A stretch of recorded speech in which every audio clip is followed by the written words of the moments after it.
Lee's Cantonese birth name was Lee Jun-fan. The name homophonically means return again, and was given to Lee by his mother, who felt he would return to the United States once he came of age. Because of his mother's superstitious nature, she had originally named him Siphon, which is a feminine name meaning small phoenix. The English name Bruce is thought to have been given by the hospital's attending physician, Dr. Mary Glover.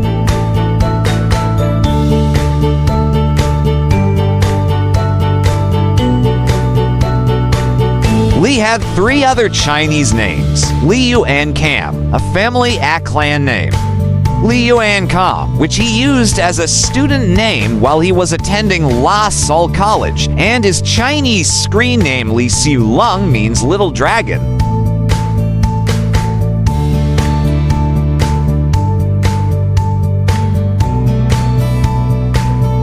Lee's father, Li Hoichuan, was one of the leading Cantonese opera and film actors at the time and was embarking on a year-long opera tour with his family on the eve of the Japanese invasion of Hong Kong. Li Hoichuan had been touring the United States for many years and performing in numerous Chinese communities there.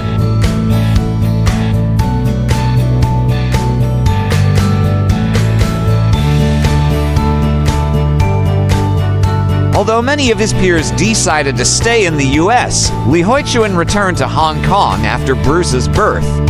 Within months, Hong Kong was invaded and the Lees lived for 3 years and 8 months under Japanese occupation. After the war ended, Li Hoichuan resumed his acting career and became a more popular actor during Hong Kong's rebuilding years.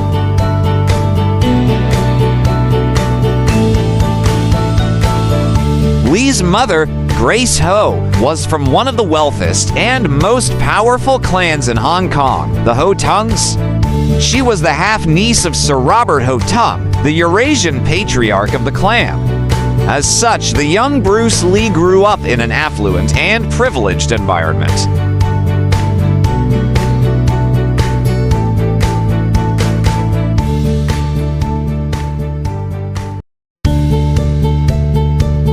Despite the advantage of his family's status, the neighborhood in which Lee grew up became overcrowded, dangerous, and full of gang rivalries due to an influx of refugees fleeing communist China for Hong Kong, at that time a British Crown colony.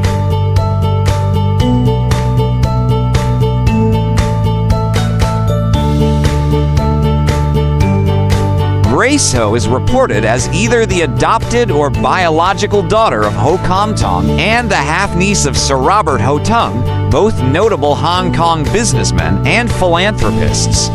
Bruce was the 4th of 5 children: Phoebe Lee, Agnes Lee, Peter Lee, and Robert Lee.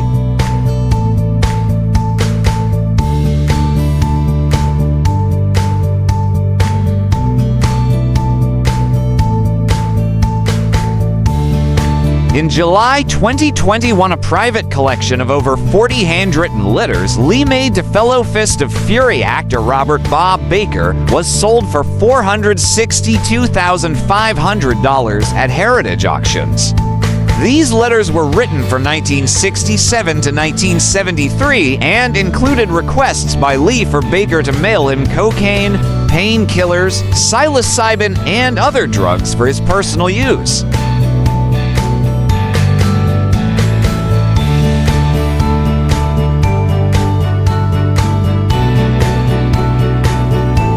Dr. Poon Wyming in Hong Kong said cocaine could have caused his collapse in May 1973, 2 months before his death. Bruce Lee is buried next to his son Brandon at Lake View Cemetery in Seattle.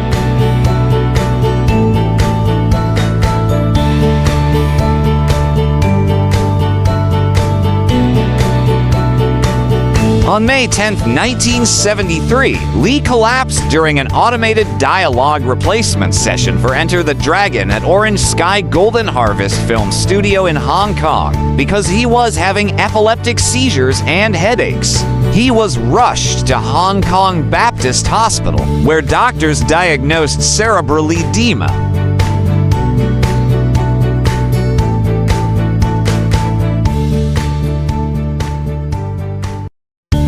He had a high fever and was completely unconscious without any signs of breathing. They were able to reduce the swelling through the administration of mannitol. A brain scan in the United States after this diagnosed Bruce Lee with convulsive disorder.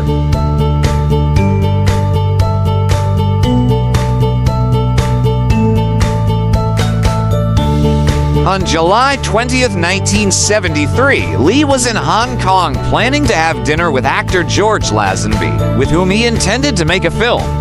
According to Lee's wife Linda and testimony at Lee's coroner's court, Lee met producer Raymond Chow at 2 p.m. at home to discuss the making of the film Game of Death. They worked until 4 p.m. and then drove together to the home of Lee's colleague Betty Ting, arriving at around 5.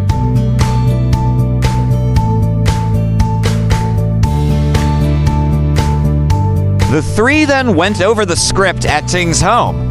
At around 7, Lee, having a headache, took a pill of painkiller from Ting and took a nap. Chow left around an hour later to attend a dinner meeting with Lazenby, which Lee was expected to join later.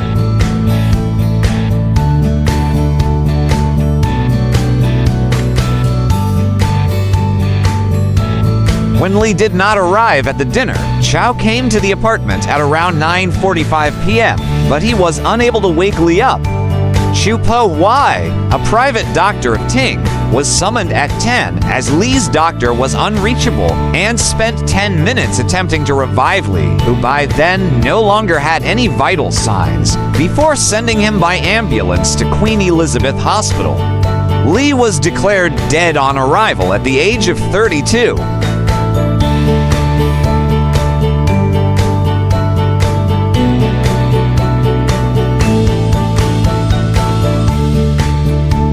Lee was buried in Lakeview Cemetery in Seattle. Pallbearers at Lee's funeral on July 25, 1973 included Taiki Kimura, Steve McQueen, James Coburn, Dan Inosanto, Peter Chin, and Lee's brother Robert.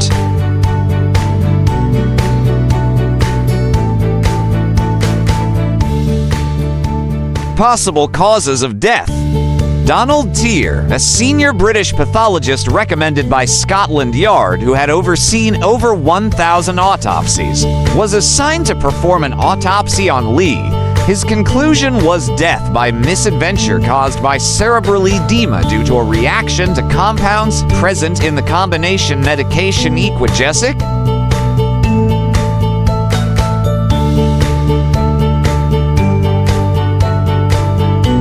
According to autopsy reports, Lee's brain had swollen from 1,400 to 1,575 grams, a 12.5% increase. Lee had taken Equagesic on the day of his death, which contained both aspirin and the sedative meprobamate, although he had taken it many times before. The coroner's court unanimously returned a death by misadventure verdict.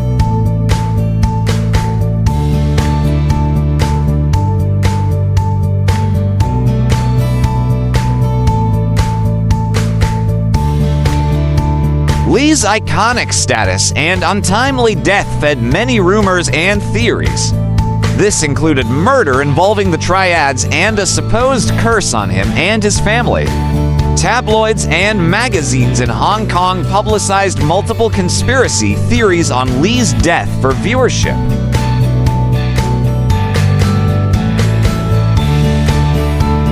Although there was initial speculation that cannabis found in Lee's stomach may have contributed to his death, Tier said it would be both irresponsible and irrational to say that cannabis might have triggered either the events of Bruce's collapse on May 10th or his death on July 20th.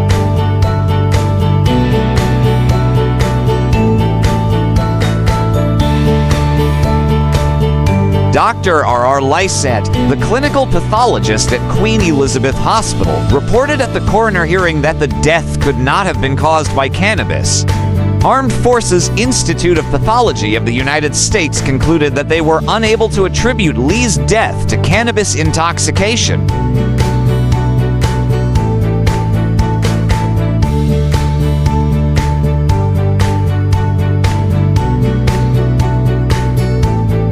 In July 2025, the Hong Kong TVB program The Truth concluded that Lee died of sudden, unexpected death in epilepsy, based on opinions from medical experts after other causes of death, including cerebral edema caused by aspirin allergy, which was suspected by the court, were considered unlikely. It was presumed that a lack of professional knowledge or attempts to protect Lee's legacy hid the true cause of his death at the time.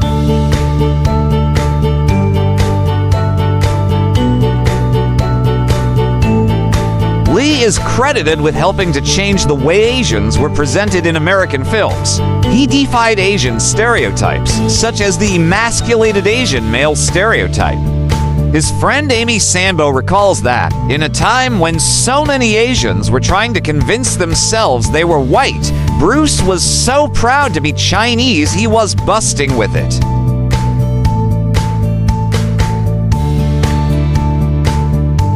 In contrast to earlier stereotypes which depicted Asian men as emasculated, childlike, coolies, or domestic servants, Lee demonstrated that Asian men could be tough, strong, and sexy, according to University of Michigan lecturer Hai-Soon Jun. In turn, Lee's popularity inspired a new Asian stereotype, the martial artist.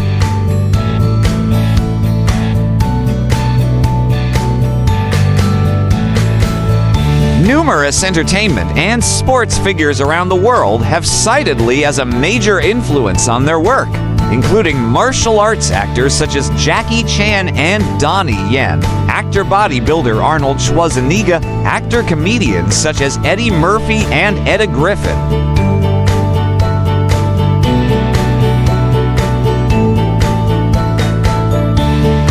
Bruce Lee influenced several comic book writers, notably Marvel Comics founder Stan Lee, who considered Bruce Lee to be a superhero without a costume.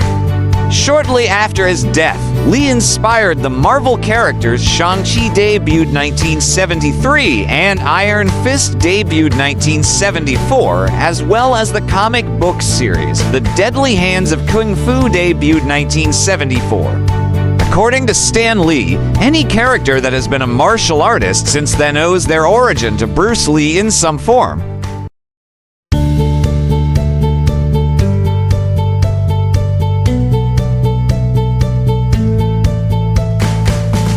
In Japan, the manga and anime franchises Fist of the North Star 1983 to 1988 and Dragon Ball 1984 to 1995 were inspired by Lee films such as Enter the Dragon. In turn, Fist of the North Star and especially Dragon Ball are credited with setting the trends for popular shonen manga and anime from the 1980s onwards. Spike Spiegel, the protagonist from the 1998 anime Cowboy Bebop, is seen practicing Jeet Kune Do and quotes Lee.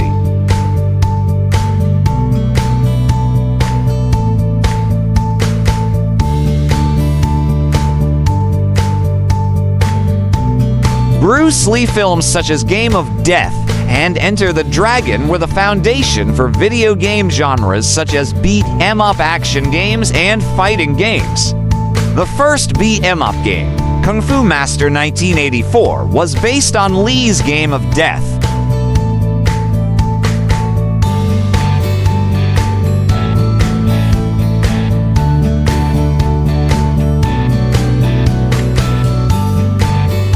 The Street Fighter video game franchise 1987 debut was inspired by Enter the Dragon, with the gameplay centered around an international fighting tournament and each character having a unique combination of ethnicity, nationality, and fighting style. Street Fighter went on to set the template for all fighting games that followed.